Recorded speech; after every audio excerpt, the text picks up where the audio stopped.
What's going on, everyone? It's Diane here with the latest in trucking news.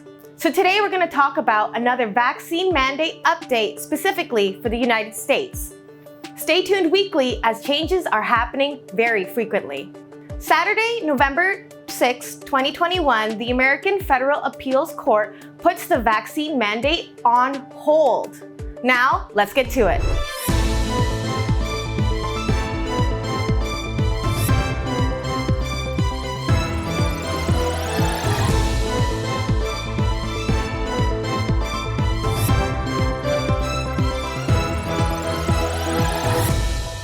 A working draft provided by the Occupational Safety and Health Administration on Thursday, November 4th, showed no exemption for truckers to rules requiring that employees of private employers of staff of 100 and more be fully vaccinated, or non-vaccinated employees comply with once-a-week testing and mask requirements. As of Friday, November 5th, 2021, the American Trucking Association was confident of securing an exemption from the vaccine mandate for solo drivers. The ATA says much of the membership can breathe a sigh of relief based on the updated information Friday regarding the Biden administration's new vaccine mandate affecting companies of 100 or more employees. ATA President and CEO Chris Spear stated the following in a letter obtained by FreightWaves that was emailed to his membership Friday morning.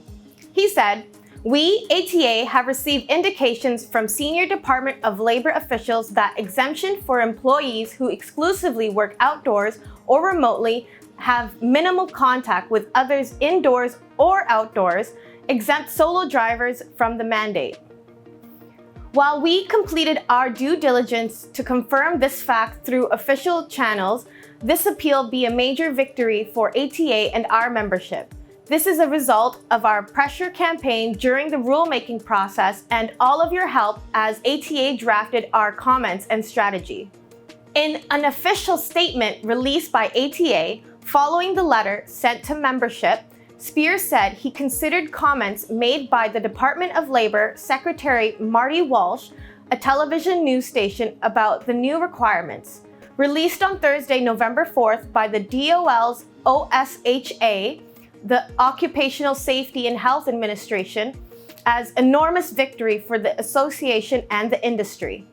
Given the nationwide shortage of truck drivers, it is vital that our industry has the relief it needs to keep critical goods moving, including food, fuel, medicine, and the vaccine itself. We continue to believe OSHA is using an extraordinary authority unwisely, applying it across all industries at an arbitrary threshold of 100 employees that fails to factor in actual risks. We are weighing all options of recourse to ensure every segment of our industry's workforce is shielded from the unintended consequences of this misguided mandate. Spear told ATA membership they would be updated when ATA gets official confirmation from DOL and that ATA would be providing an updated toolkit for carriers to use in developing workforce plans for the new requirements. The assurances received by ATA from the Biden administration is a step towards alleviating some confusion about how mandates will actually work on the ground, and that it also may not have the devastating effect on the industry that many have been forecasting. The new OSHA rules require that employees working for companies of 100 or more employees begin full vaccination process by January 4th, 2022. Those who decline must be tested at least once a week and wear masks. For several weeks, the transportation industry has been scrambling to determine potential protocols for employees refusing the jab. Most trucking CEOs have said any such mandate would further complicate an already dire market for driver recruitment, hiring, and retention. A research note published Friday by investment firm Cohen & Company warned that if the rules stood as written, no trucking exemption, the industry would see approximately 20% of drivers leave the market, which would likely have a huge negative impact on the supply chain. Cohen also speculates that the cost for testing employees who opt not to get the vaccine would likely increase spot rates. Carriers would likely pass testing costs onto shippers, which would drive up spot rates significantly. We're preparing and thinking about and modeling what it would look like to route and test. Derek Leathers, Chairman, President, and CEO of Werner Enterprise, told analysts on its third quarter earnings call on October 23, 2021. Those costs are very prohibitive if that was to be the route that was taken. He said the company is hoping for the best, but is preparing for the worst.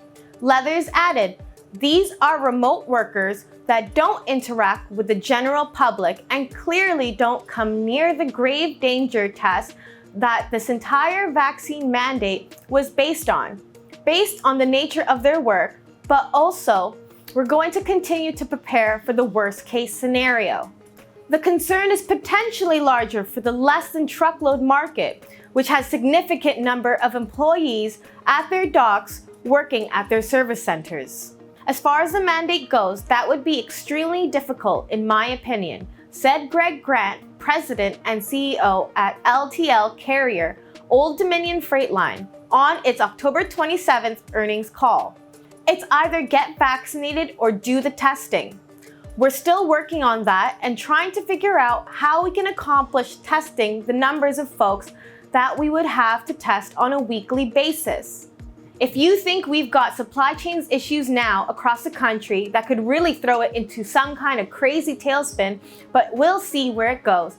But hopefully clear heads will prevail at some point. As of Saturday, November 6, 2021, the U.S. Court of Appeals for the 5th District issued an emergency stay on the enforcement of the Biden administration's COVID-19 vaccine mandate. The appeals court questioned the constitutionality of the mandate in its decision. A court document read, "Because the petitions give cause to believe there are grave statutory and constitutional issues with the mandate is hereby stayed, pending further action by this court. The Department of Labor and Occupational Safety and Health Administration have until 5 p.m. Eastern Time on Monday, November 8th, to respond to the motion for a permanent injunction." So, what does this all mean? The government understands the importance of truck drivers. They know the economy will fall apart without your hard work and dedication. That's why the government is putting a pause on the mandate. But is it enough? What do you think will happen next? Tell us in the comments below. Don't forget to click that like button. Now, this is Diane. Stay safe, and we'll see you next week.